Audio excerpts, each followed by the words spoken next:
Bismillahirrahmanirrahim. Assalamualaikum warahmatullahi wabarakatuh.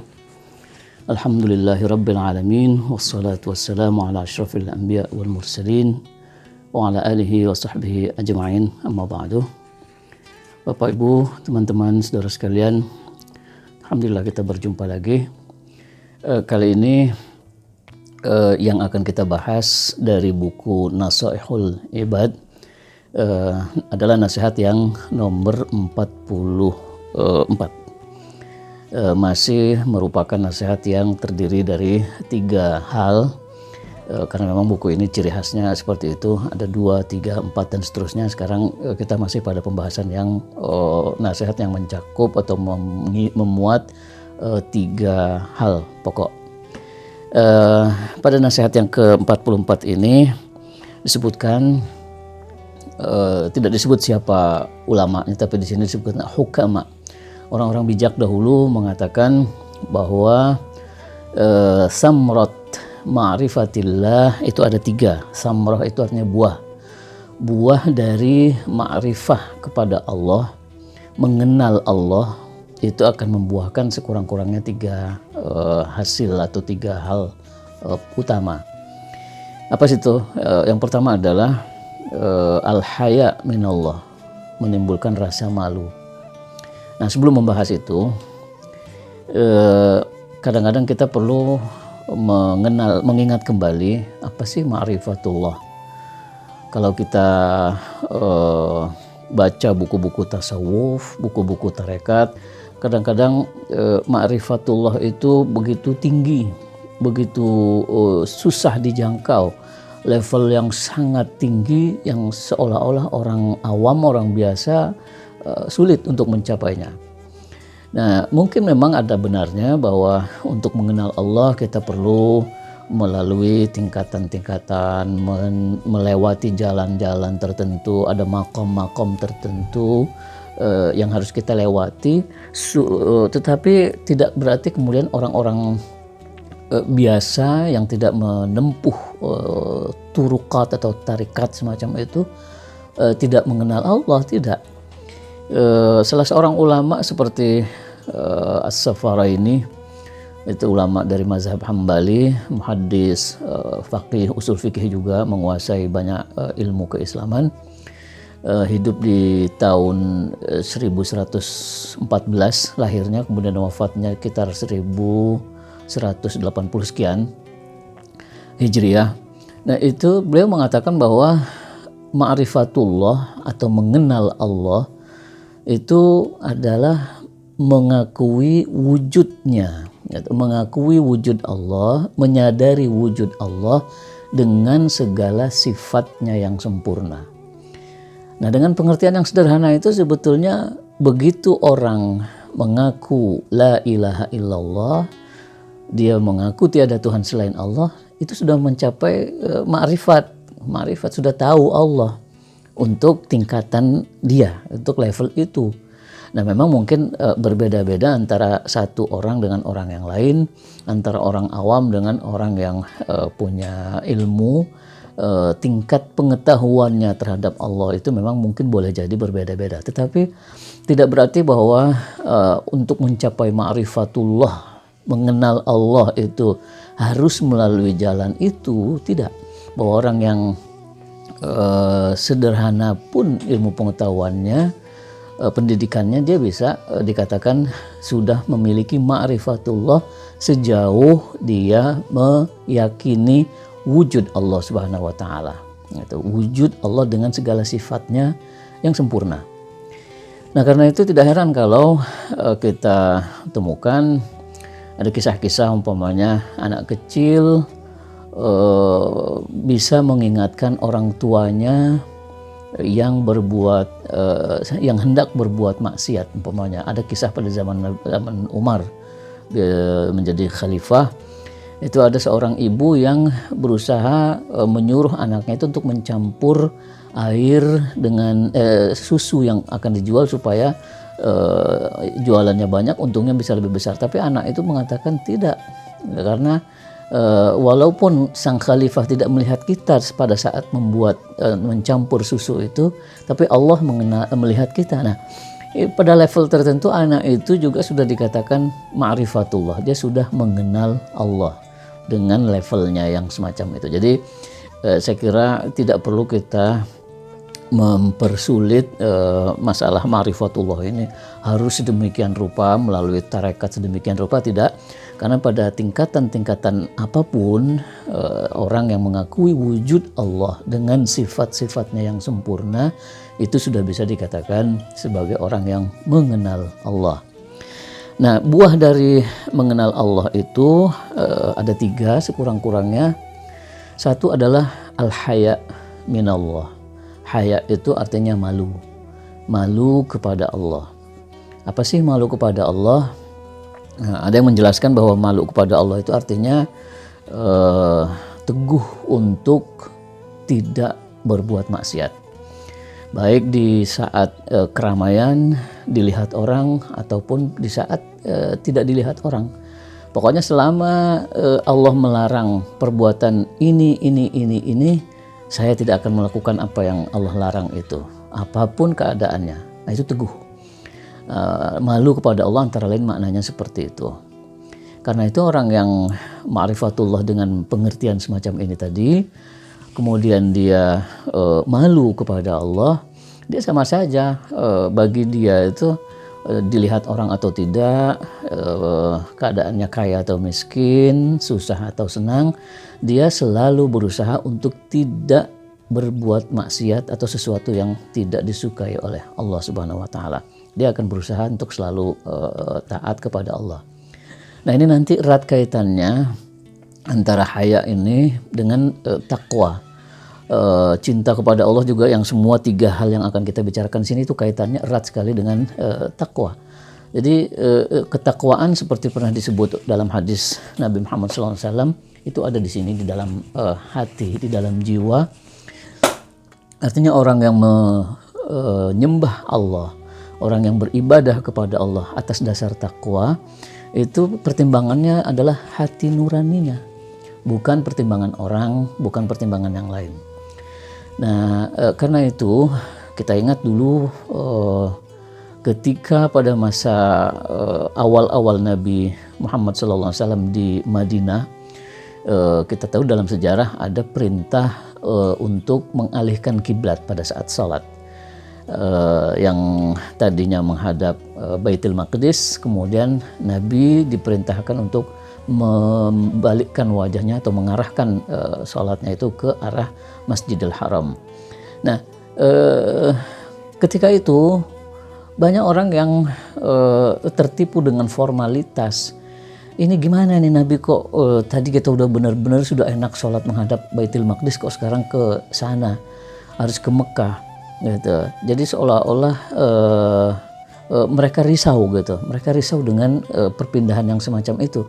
Padahal kemudian Allah mengatakan, sama saja kamu mau menghadap Baitul Maqdis, mau menghadap Masjidil Haram, mau kemana, ke arah manapun, itu sama saja. Karena intinya beriman kepada Allah, beribadah kepada Allah itu bukan soal barat atau timur, utara atau selatan, tapi soal hati.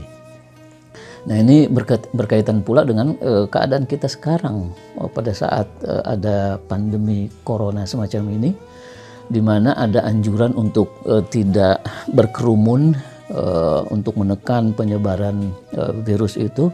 Dan salah satu tempat kerumunan adalah masjid, salat Jumat, salat berjamaah, itu kita hindari. Bagi orang yang bertakwa sebetulnya, atau yang ma'rifatullah ini tadi, sebetulnya sama saja. Ya sudah, kalau memang demi kemaslahatan, demi perintah Allah, demi mencegah penyakit itu, kita harus berada di rumah, ya saya akan sholat di rumah. Saya tidak masalah buat saya. Mau sholat di rumah, mau di masjid gitu.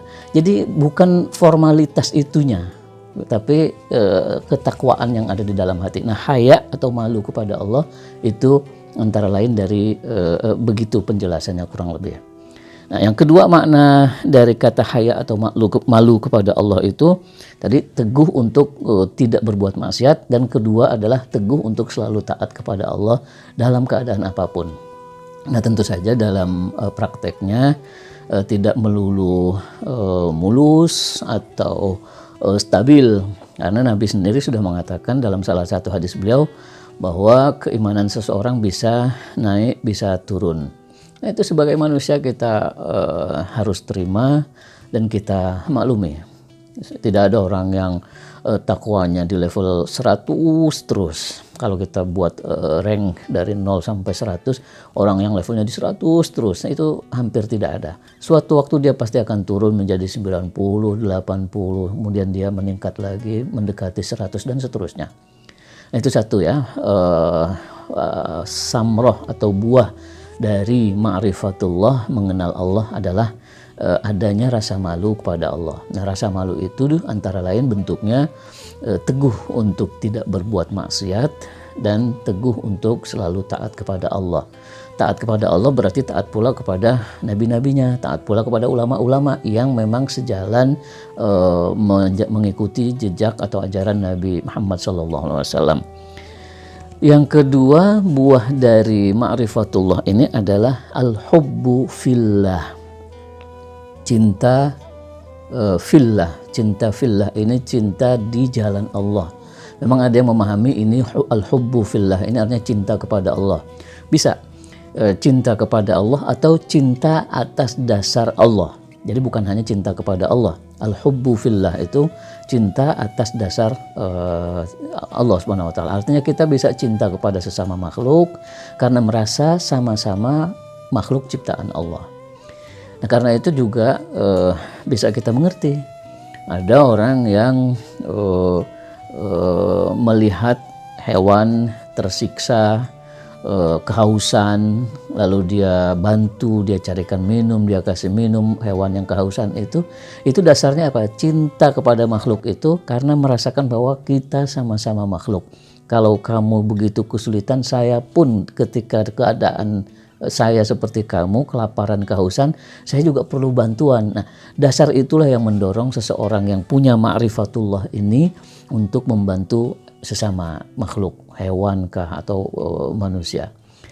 Nah, karena itu pula orang yang sudah sampai dikatakan ma'rifatullah ini yang kemudian melahirkan sifat hub, cinta kepada sesama makhluk atas dasar Allah ini biasanya peduli kepada orang-orang sekitarnya, kepada family-familinya, keluarganya yang mungkin tidak sebaik dirinya, gitu, mempunyai nasib perekonomian yang tidak sebaik dirinya. Dia peduli karena tadi merasakan bahwa kita sama-sama makhluk.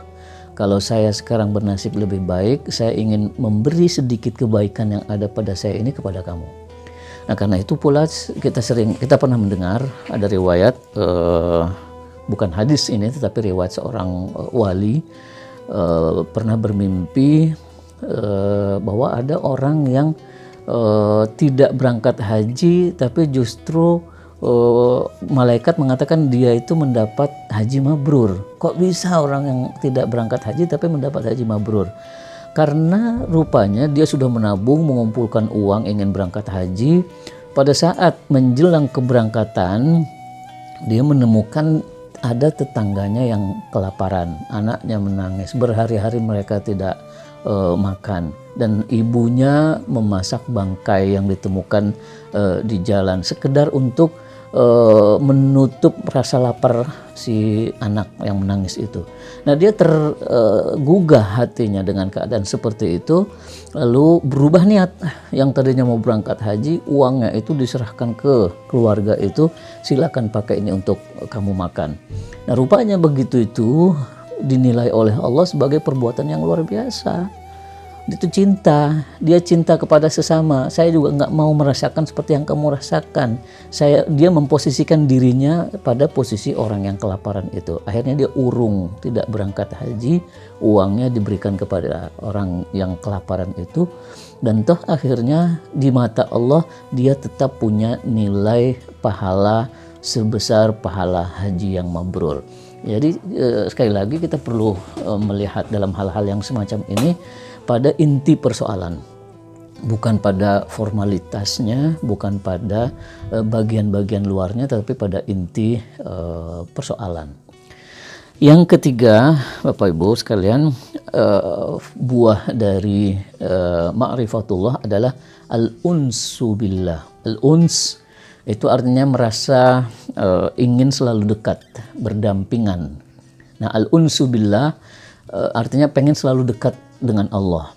Bisa ini diartikan dekat dengan Allah di dunia, artinya kita orang yang ma'rifatullah kemudian melahirkan sifat al-unsu ini atau ingin dekat, itu perasaannya selalu pengen saja mendekat kepada Allah, dalam arti memperbanyak ibadahnya, memperbanyak perbuatan baik yang dilihat oleh Allah walaupun tidak dilihat oleh orang. Makanya orang yang seperti ini biasanya cenderung ketika dia berbuat sedekah umpamanya katakan, dia memilih bersedekah yang tidak diketahui orang.